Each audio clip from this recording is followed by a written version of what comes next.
Hello friends, welcome back to my channel Target MNS, Targeting MNS 2022. So today we are solving questions on chapter Human Reproduction. Human Reproduction आपके 12th का chapter है, important chapter है, and there are so many types of question can ask in your exam. ठीक है, मतलब कह सकते हैं एक वास्ट कह सकते हैं. ठीक है, ईजी है बट वास्ट टॉपिक है. तो स्टार्ट करते हैं. हमारा फर्स्ट क्वेश्चन है which of the following process for which of the following process scrotum maintains the low temperature of the testis. आपको पता है स्क्रॉटम होता है ये मेल रिप्रोडक्टिव सिस्टम में होता है. ये हमारे बॉडी के मुकाबले इंटरनल टेम्परेचर को कम करके रखता है. क्या करता है? कम करके रखता है. कितना? 2 से लेके 2.5 डिग्री सेल्सियस 2.5 डिग्री सेल्सियस तक कम होता है टेम्परेचर हमारी बॉडी से. हमारी बॉडी का कितना होता है? 37.6 डिग्री सेल्सियस. तो 2 कम कर दीजिए, यानी कि 35 डिग्री सेल्सियस होता है, या फिर 34 डिग्री सेल्सियस स्क्रोटम का जो टेम्परेचर है वो होता है. क्यों होता है? कम क्यों होता है हमारे बॉडी से? For gametogenesis, spermiogenesis, spermatogenesis and spermiation. Gametogenesis मतलब fertilisation of male and female reproductive. ठीक है, रिप्रोडक्शन मतलब टेस्टिस जो स्पर्म है ओवरी का जब फर्टिलाइजेशन होता है तो उसे हम क्या कहते हैं? गैमेटोजेनेसिस कहते हैं. ठीक है, जाइगोट बनता है, हमें पता है. गैमेट्स फॉर्म होते हैं पहले. तो the process of formation of gametes is known as gametogenesis. Spermiogenesis, मेटोजेनेसिस एंड मिएशन. इसमें क्या है? तीनों जो है टर्म्स बहुत ज़्यादा सिमिलर लगते हैं. आपको पता है स्पर्म का जो है पूरा प्रोसेस पाथवे जो बनने का है, हम उसे आज डिस्कस करते हैं. क्या है? सो यस, सबसे पहले आपका होता है स्पर्म बनने का जो प्रोसेस है उसमें सबसे पहले होता है प्राइमरी स्पर्मेटोसाइट. ठीक है, प्राइमरी स्पर्मेटोसाइट ऐसे लिख रहे हैं शॉर्ट में. उसके बाद होता है सेकेंडरी स्पर्मेटोसाइट. सेकेंडरी स्पर्मेटोसाइट टर्जरी होता है. Then you have spermatids. Spermatids होता है. एंड स्पर्मेटिड्स के बाद आपको देखने को मिलेगा क्या? स्पर्म. तो ये 3-4 स्टेप्स में, 5-6 स्टेप्स में ये ख़त्म हो जाता है. तो जो पूरा प्रोसेस है स्पर्म बनने का that is known as spermatogenesis. ठीक है, इस पूरे प्रोसेस को क्या कहते हैं? स्पर्मेटोजेनेसिस. अब ये वाला यहाँ पे जो स्टेप है कि स्पर्म बन रहा है, स्पर्मेटिड से स्पर्म बनना. सो स्पर्मेटिड से स्पर्मेटिड स्पर्मेटिड से जो आपका स्पर्म बन रहा है, इस प्रोसेस को, सिर्फ इस एक स्टेप को हम लोग क्या बोलते हैं? स्पर्मियोजेनेसिस. क्या कहते हैं? स्पर्मियोजेनेसिस. Very important. और स्पर्मिएशन क्या होता है?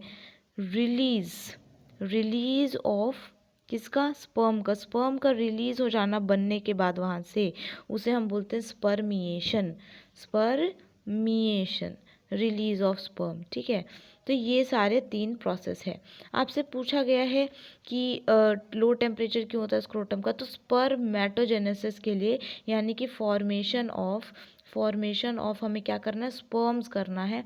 स्पर्म बनाने के लिए हमें थोड़ा सा टेम्परेचर कम चाहिए होता है. Option C will be the right answer.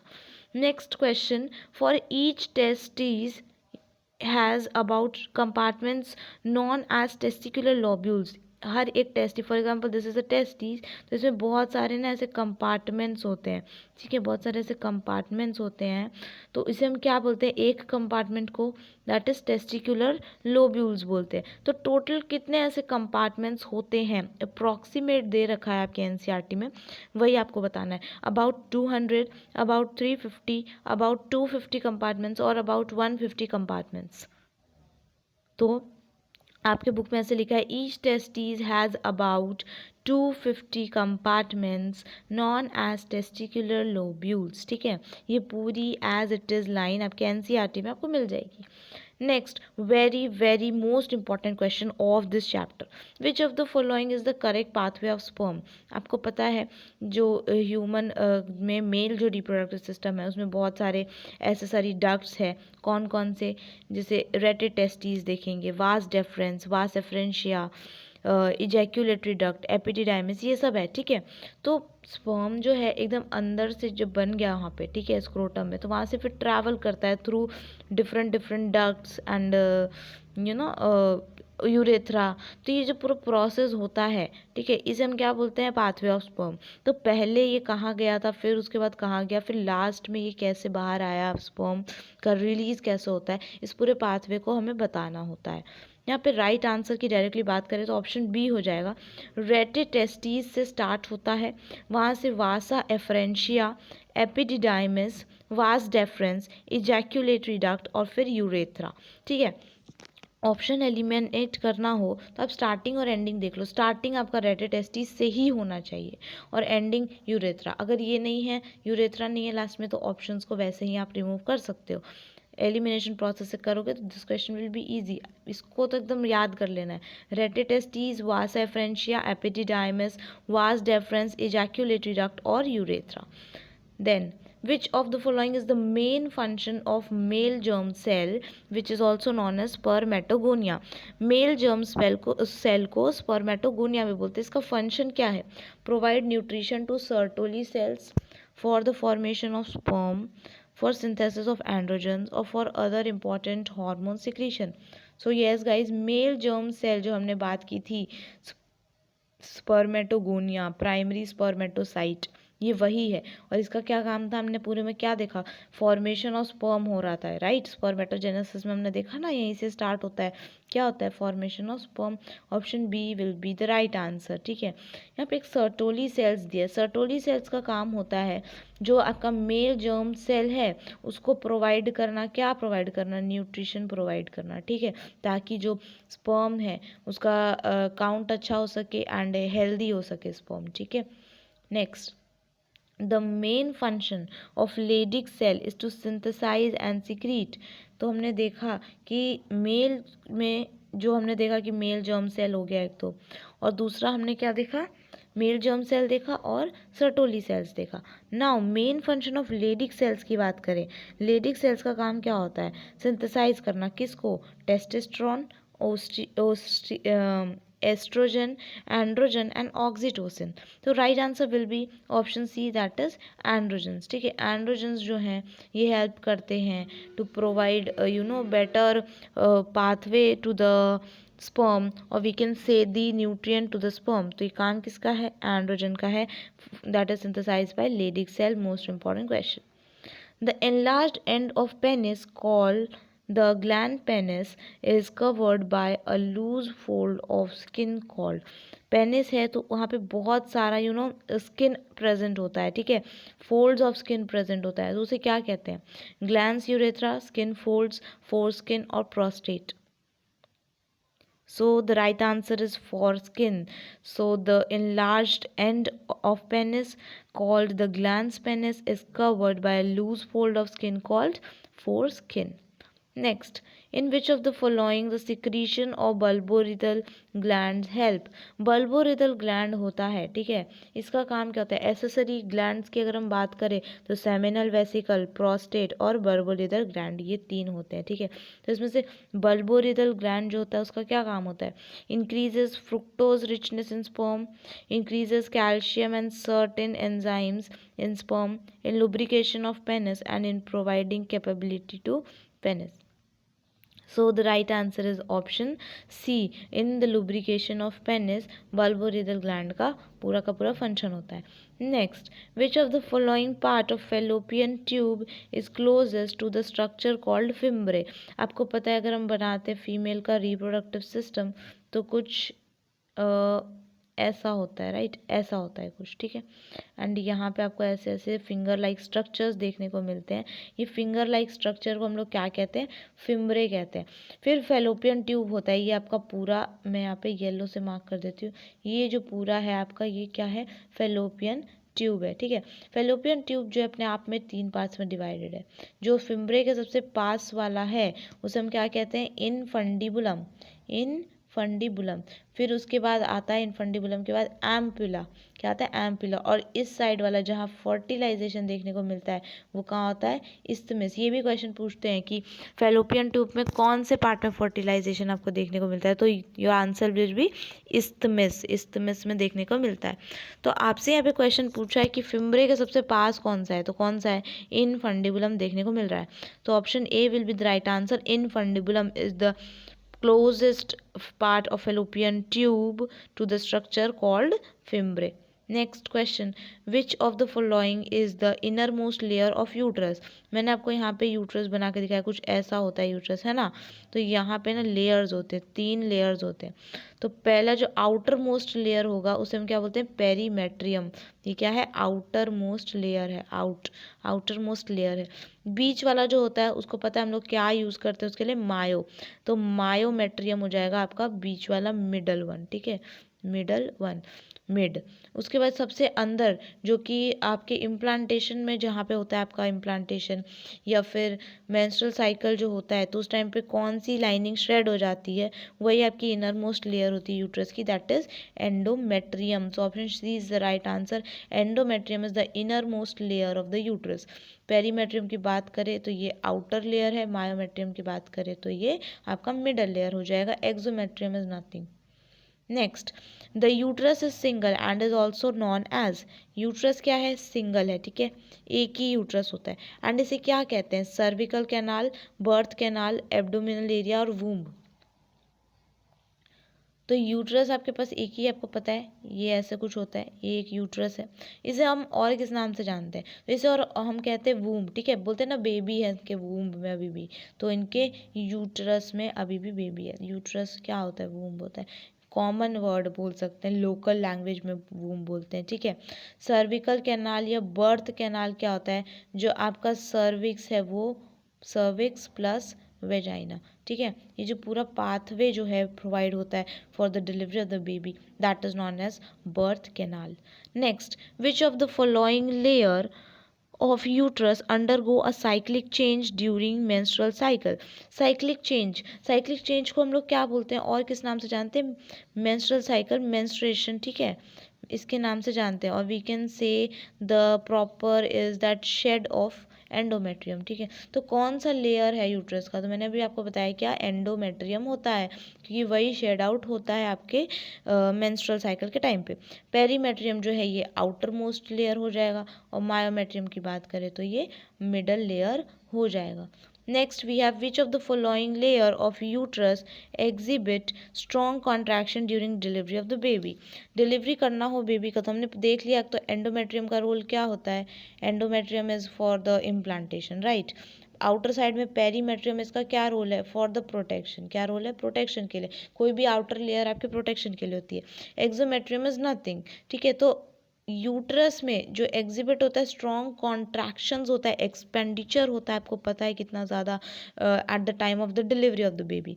तो कौन सा लेयर उसमें हेल्प करता है इन strong contraction, that is your myometrium, क्योंकि और कोई ऑप्शन ही नहीं बचा, एलिमिनेट कर दिया हमने सबको, तो myometrium will be the answer.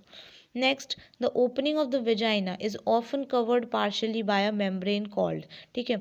Vagina की जो ओपनिंग है वहाँ पे एक मेम्ब्रेन लाइक स्ट्रक्चर देखने को मिलता है, जो कि यू कह सकते हैं फ्लैप की तरह, it is like a door. या फिर अगर आपने मोस्ट कॉमन वर्ड सुना वर्जिनिटी, ठीक है, तो इसी से डिसाइड होता है कि आप वर्जिन है, यानी virginity decides by this membrane only, ठीक है। If it is not present there, that membrane like structure, then you are not virgin, and if it is present there you are virgin, ठीक है। तो इस membrane का particular नाम क्या है, so the right answer is option B, that is hymen. Clitoris is for the pleasure, ठीक है, at the time of sexual intercourse जो प्लेजर फील होता है that is due to clitoris. यहाँ पे आपको सारी नर्व एंडिंग्स देखने को मिलती है, इसलिए सबसे ज़्यादा सेंसेशन वहीं पे हमें फील होता है, ठीक है। Labia majora and labia minora, अगर this is your vagina for example, तो इसके बाहर का जो एक लेयर होगा पहला वाला, उससे हम बोलेंगे लेबिया माइनोरा, और फिर जो दूसरा लेयर होता है उसे हम बोलते हैं लेबिया मेजोरा, ठीक है। Next, the process of transformation of spermatids into spermatozoa which is also known as sperm is known as, ठीक है। ये जो पूरा प्रोसेस है इसे हम क्या कहते हैं, transformation of spermatids into spermatozoa नहीं होगा, स्पर्म्स होगा, ठीक है। स्पर्मेटिड से, मैंने आपको बताया था, स्पर्मेटिड से स्पर्म होना, कन्वर्ट होना, इसे हम क्या बोलते हैं? स्पर्मेटोजेनेसिस, स्पर्मिएशन, स्पर्मियोजेनेसिस और गैमेटोजेनेसिस। तो इसे क्या बोलते हैं? स्पर्मियोजेनेसिस बोलते हैं। Release of sperm is known as spermiation and the process of formation of sperm is known as spermatogenesis. The process of formation of gametes is known as gametogenesis. Next, luteinizing hormone, जैसे हम LH भी कहते हैं, ये act करता है किस पे? And stimulates the secretion of androgens. तो एंड्रोजन्स कौन बनाता था? ये क्वेश्चन दूसरी बार आ रहा है और ये घुमा के आ रहा है, ठीक है। इससे पहले आपसे पूछा गया था कि फंक्शन क्या है आपका लेडिक सेल्स का, तो आपने क्या बोला था? Formation of androgen, secretion of androgens. तो ल्यूटिनाइजिंग हार्मोन में क्या है यहाँ पे? लेडिक सेल्स जो होते हैं वो एंड्रोजन सिक्रीट करते हैं। Option A will be the right answer, ठीक है। सर्टोली सेल्स जो है न्यूट्रिशन प्रोवाइड करता है मेल जर्म सेल को, और मेल जर्म सेल क्या करता है? स्पर्म का फॉर्मेशन करता है, which is known as spermatogenesis. Expand FSH का फुल फॉर्म क्या होता है? Follicles sterilising hormone, follicle stimulating hormone, follicular systematic hormones. So the right answer is option B, that is follicle stimulating hormone. Next question, which of the following is the correct function of acrosome which is present at the head of sperm? आपको आपने देखा होगा आपके उसमें head और ये body हो जाएगा स्पर्म का, और ये टेल हो जाएगा स्पर्म का। ऐसा डायग्राम बना हुआ है आपके NCERT में। तो यहाँ पे मैं आपको पिंक कलर से मार्क करके बता रही हूँ, पिंक कलर से यहाँ पे कुछ ऐसे पूरा फ्लूइड फिल्ड है, ठीक है, उसके हेड में, स्पर्म के हेड में। तो उसे हम क्या कहते हैं? एक्रोजोम कहते हैं। इसका मेन फंक्शन क्या है? In the process of spermatogenesis, in the process of spermiation, in the process of fertilization of ovum, in ovulation process. तो ओव्यूलेशन प्रोसेस कैसे हो सकता है? ये तो female man sperm is a part of male, okay. तो right answer होगा इसका option C, in the process of fertilization of ovum. Ovum for example अगर आपको मिल गया यहाँ पे, तो इसके साथ फर्टिलाइज करना है स्पर्म को, तो एक्रोजोम विल हेल्प। एक्रोजोम में कुछ ऐसे एंजाइम्स प्रेजेंट होते हैं। Next, the first menstruation begin at puberty and it is known as. पहला जब मेंस्ट्रुएशन होता है स्टार्ट पुबर्टी एज में इन फीमेल्स, तो इस प्रोसेस को, साइक्लिक चेंजेस को हम क्या कहते हैं? मेंस्ट्रुअल साइकिल, मीनोपॉज, मिनार्क और ओव्यूलेशन। तो ओव्यूलेशन जो है आपके मेंस्ट्रुअल साइकिल के 14th डे पे होता है, जहाँ पे आपको ल्यूटिनाइजिंग हार्मोन LH की जो मात्रा है एकदम इंक्रीज्ड हाईएस्ट पीक पे देखने को मिलती है, ठीक है। मेनार्क इसका राइट आंसर हो जाएगा। फर्स्ट मेंस्ट्रुएशन को मेनार्क कहते हैं, मिनोपॉज बोलते हैं लास्ट मेंस्ट्रुएशन, इसके बाद तो अब आपको मेंस्ट्रुएशन नहीं होगा, तो लास्ट जो था वो मीनोपॉज था। And menstrual cycle, the cyclic changes happens in the female primates is known as, primates and non-primates is known as menstrual cycle. Next, the chronic villi and uterine tissue become interdigited with each other and jointly forms a unit between developing embryo and maternal body called. तो जो developing embryo होता है and maternal body, और जो mother की जो body होती है उसके बीच में कनेक्शन होता है। हमने देखा ना कि बेबी और मदर के बीच में कनेक्शन होता है। बेबी को सब कुछ न्यूट्रिएंट्स वहीं से प्रोवाइड होता है, ऑक्सीजन वगैरह सब कुछ बेबी को वहीं से प्रोवाइड होता है। तो उस स्ट्रक्चर को क्या बोलते हैं? Umbilical cord, placenta, womb, none of these. तो वूम्ब तो पूरा यूट्रस हो गया ना, this will not be the answer. Umbilical cord नहीं होता, उसको बोलते हैं placenta. Option B is the right answer, जहाँ से न्यूट्रिएंट चाहिए हो तो nutrient, we can say food, ठीक है, ये वाटर या फिर इवन ऑक्सीजन, ये सब कुछ बेबी को कहाँ से प्रोवाइड होता है? प्लेसेंटा से। Next, the embryo with 8 to 16 blastomeres is called. आपको पता है एम्ब्रियो का धीरे धीरे करके डिवीजन होता है, मोरुला, ट्रोफोब्लास्ट, उससे पहले ब्लास्टोसिस्ट, ठीक है। तो ये जो पूरा प्रोसेस होता है, तो इसमें 8 to 16 ब्लास्टोमियर्स जब आ जाते हैं तो उस स्ट्रक्चर को क्या बोलते हैं? ट्रोफोब्लास्ट, ब्लास्टोमियर्स, ब्लास्टोसिस्ट और मोरुला। तो इसे हम मोरुला कहते हैं। क्या कहते हैं? मोरुला कहते हैं। ये बहुत टाइम रिपीट हो चुका है ये क्वेश्चन, आप एक बार देख लीजिएगा। 8 to 16 ब्लास्टोमर्स जहाँ दिख जाए क्या हो जाएगा? Morula will be the answer. More than that, जब अगर मोरुला के बाद कौन सा स्टेज आएगा? दैट इज ट्रोफोब्लास्ट, ठीक है। एंड मोरुला से पहले क्या आएगा? Blastocyst. Next, the blastocyst becomes embedded in the endometrium of the uterus and leads to the pregnancy. Last में blastocyst बनता है, मोरुला हुआ, ठीक है, morula, trophoblast, and then blastocyst. तो ब्लास्टोसिस्ट जो है ये आपका इम्प्लांट हो जाता है, जाके इम्बीडेड या इम्प्लांट हो जाता है एंडोमेट्रियम में, यूट्रस में, जिसकी वजह से प्रेगनेंसी हो जाती है। तो इसे हम क्या कहेंगे? फर्टिलाइजेशन कहेंगे, इम्प्लांटेशन कहेंगे, इनफर्टिलिटी कहेंगे और प्रेगनेंसी कहेंगे। तो मैंने हिंट दे ही दिया था। हिंट क्या? पूरा आंसर मैंने आपको बता दिया कि इम्बीडेड हो जाता है। इम्बीडेड मतलब इम्प्लांट हो जाता है, इसे हम इम्प्लांटेशन कहते हैं। ठीक है, अगर कोई भी ब्लास्टोसिस्ट आपके बॉडी में इम्बीडेड हो रहा है, एंडोमेट्रियम में सेटल डाउन हो जा रहा है, तो उसे हम क्या बोलते हैं? Implantation. Next, so yeah, these are the questions. I hope you guys like the level of questions, right? level important करता है, quantity नहीं quality importance है। ओके, इस बात का ध्यान रखिएगा। उसी हिसाब से वीडियो को लाइक कीजिएगा, कमेंट कीजिएगा वीडियो कैसा लगा। प्लीज़ गाइज कमेंट की कैसा लगा, बहुत अच्छा लगता है अगर आप कमेंट करते हो, तो पढ़ के मोटिवेशन मिलता है। Share to the friends who are preparing for MNS 2022, and if you are new to this channel, subscribe to my channel for such an amazing videos. Thank you so much, keep supporting.